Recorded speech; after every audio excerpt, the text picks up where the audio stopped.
नमस्कार दोस्तों, स्वागत है आपका इलेक्ट्रॉनिक्स इन चैनल में। ये इस सीरीज का तीसरा वीडियो है। आज हम सीखने वाले things which are used in inside the electrical panel. तो एक इलेक्ट्रिकल पैनल में बेसिक क्या कंपोनेंट्स होते हैं और वो किस चीज़ के लिए इस्तेमाल किए जाते हैं, उसमें से सबसे पहला कंपोनेंट आता है मिनिएचर सर्किट ब्रेकर्स। और आजकल के जो पैनल्स है उसमें एमपीसीबी भी आते हैं, तो वो क्या है वो जानेंगे हम। उसके बाद में पावर कॉन्टैक्टर्स क्या होते हैं, ओवरलोड रिलेज क्या होते हैं, ऑक्सिलरी कॉन्टैक्ट्स क्या होते हैं, कंट्रोल रिलेज जो होते हैं कॉन्टैक्टर ड्राइव करने के लिए वो क्या होते हैं, उनका फंक्शन क्या होता है, वो क्या काम करते हैं एग्जैक्टली वो चीज़ जानेंगे। सोलेनॉइड्स क्या होते हैं, सोलेनॉइड कॉइल्स क्या होती है उसके बारे में जानेंगे। टाइमर्स क्या होते हैं, उसके बाद में push buttons, limit switches, solenoids, transformers, power connectors और डिन रेल्स, इन सारी चीज़ों के बारे में हम आज जानने वाले हैं। सबसे पहले स्टार्ट करते हैं मिनिएचर सर्किट ब्रेकर्स से। ये इसका एप्लीकेशन क्या होता है, तो ये शॉर्ट सर्किट प्रिवेंशन के लिए यूज़ किए जाते हैं। उसके साथ ही ओवरलोड प्रोटेक्शन के लिए, जब सर्ज करंट का डिमांड बढ़ता है तो उसको कंट्रोल करने के लिए, वो शॉर्ट सर्किट या ओवरलोड प्रिवेंट करने के लिए अ, ये यूज किए जाते हैं। इसका फुल फॉर्म जो है एमसीबी का, वो मिनिएचर सर्किट ब्रेकर है। इसके अंदर एक बाईमेटल स्ट्रिप होती है, वो एक पर्टिकुलर करंट के लिए रेटेड होती है, जिसका की वैल्यू ये यहाँ पे लिखा हुआ होता है।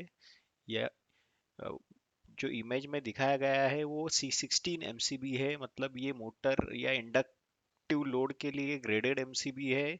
और इसका रेटेड करंट है 16 एम्प्स। अगर आप 16 एम्प से एक्सीड कर जाते हो, मतलब आपका जो लोड करंट है वो 16 एम्पियर के ऊपर अगर चला जाता है, तो इसके बायोमेटल स्ट्रिप जो रहेगा उसमें हीटिंग जनरेट होगा, और वो हीटिंग की वजह से एक्सपांड हो जाएगा। और एक्सपांशन के चलते इस एमसीबी के अंदर एक मैकेनिज्म ऐसा बना होता है कि वो बायोमेटल स्ट्रिप एक्सपांड होने के बाद वो इमीडिएटली जो लोड है उसको डिस्कनेक्ट कर देता है लाइन से। सो आपका जो सर्किट है, लोड सर्किट है, वो प्रिवेंट हो जाता है ओवरलोड या शॉर्ट सर्किट से। सेकंड चीज आती है कॉन्टैक्टर्स। ये कॉन्टैक्टर्स दो तरह के होते हैं। एक होता है ऑक्सिलरी कॉन्टैक्टर्स और दूसरा होता है पावर कॉन्टैक्टर्स। ऑक्सिलरी कॉन्टैक्टर्स जो होते थे या होते हैं, ये हार्ड वायर्ड लॉजिक वाले जो पैनल्स है उसके लिए, जो कंट्रोल सर्किटरी है वो बनाने के लिए और उसके ऊपर से पावर कॉन्टैक्टर्स ऑपरेट करने के लिए यूज किए जाते हैं। इसमें जनरली पुश बटन या कुछ फील्ड में लगे हुए इनपुट डिवाइसेस है, वहां से कमांड लेके वो कंट्रोल कॉन्टैक्टर को ऑन किया जाता है। उसके ऊपर लॉजिक बिल्ड करके फिर पावर कॉन्टैक्टर को ऑन किया जाता है। तो बेसिक कॉन्टैक्टर का काम है ये है कि जब चाहिए तब वो पावर सप्लाई को कट कर सके या कनेक्ट कर सके। और जैसे कि मैंने कहा कि पावर कॉन्टैक्टर्स ये जो होते हैं ये हाई पावर लोड को ड्राइव करने के लिए होते हैं। हाई पावर लोड क्या हो सकता है, एक इंडस्ट्री में हीटर्स हो सकते हैं, बड़ी बड़ी मोटर्स हो सकती है, या कोई और इक्विपमेंट्स हो सकते हैं, कुछ ड्राइव्स हो सकते हैं, कुछ भी लोड हो सकता है जो कि currents hundreds of thousands of amperes में भी हो सकता है। उस चीज के लिए कॉन्टैक्टर्स यूज होते हैं।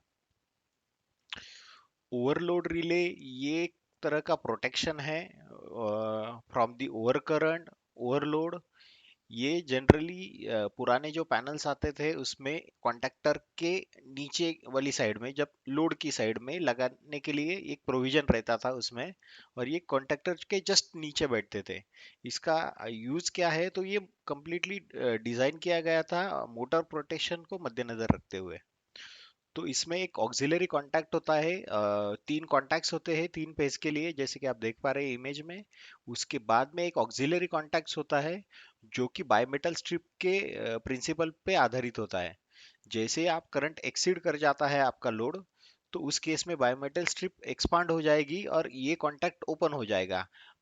अ, और ये कॉन्टैक्ट लैचिंग कॉन्टैक्ट होने की वजह से, जो कॉन्टैक्टर का लैचिंग कॉन्टैक्ट यहाँ से सीरीज में जाता है, उसकी वजह से कॉन्टैक्टर को वो बंद कर देता है।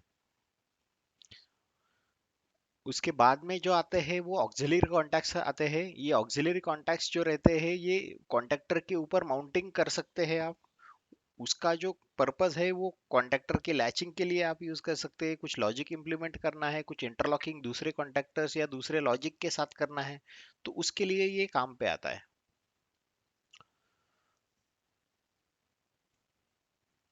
अपना नेक्स्ट जो है वो कंट्रोल रिलेज है।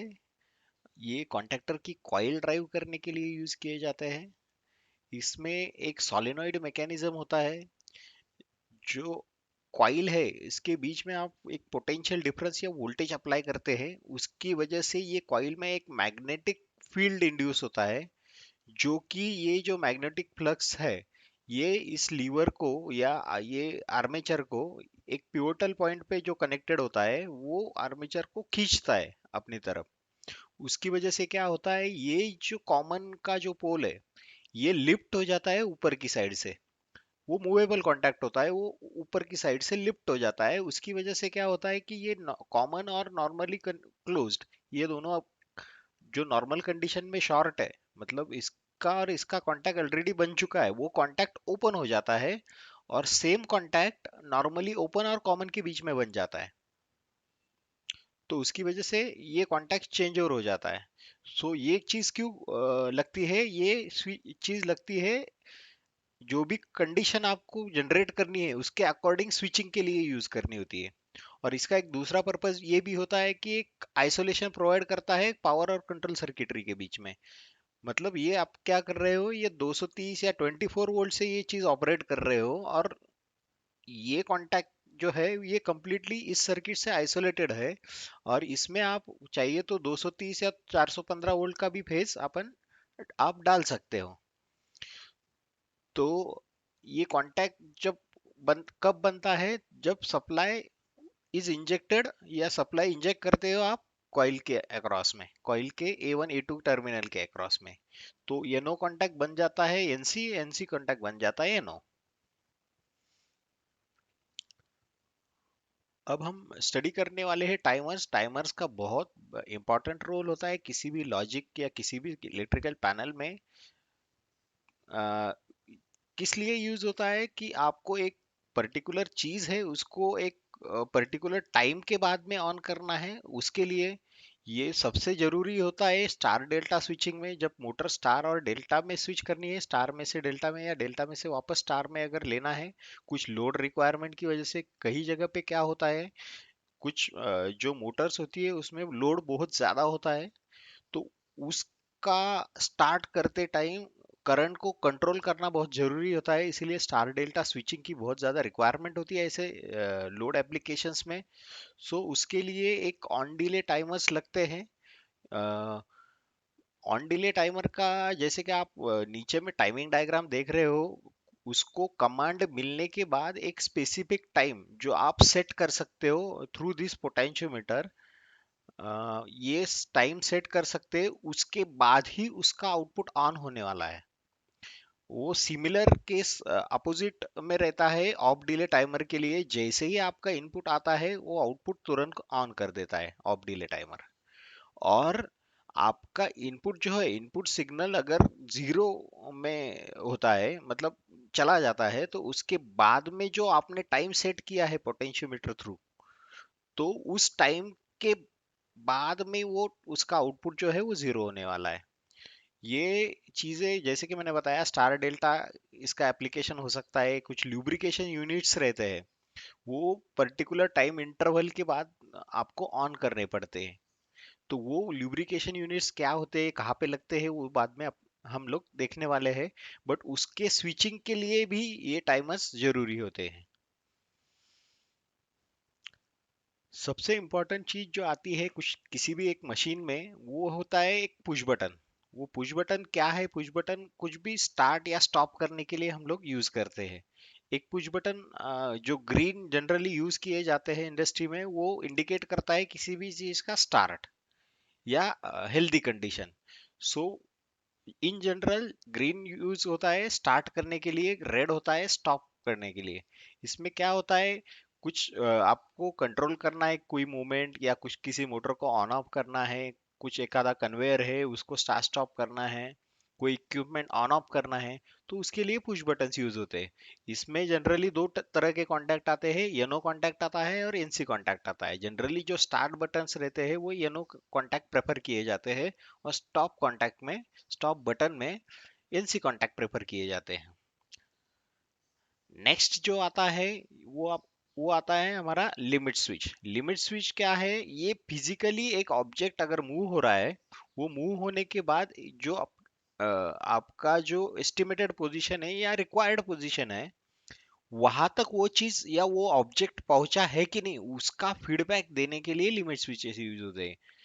सपोज करते हैं एक स्लाइड आप ले रहे हो, एक स्लाइड को लेफ्ट से पूरा राइट एंड तक आपको पहुंचाना है, लेकिन सिस्टम आपने मोटर चालू कर दी, लेकिन वो मोटर कब बंद करनी है, उसके लिए वो स्लाइड वहां तक पहुंची या नहीं, वो वहां तक पहुंच गई तो आपको मोटर बंद करना पड़ेगा।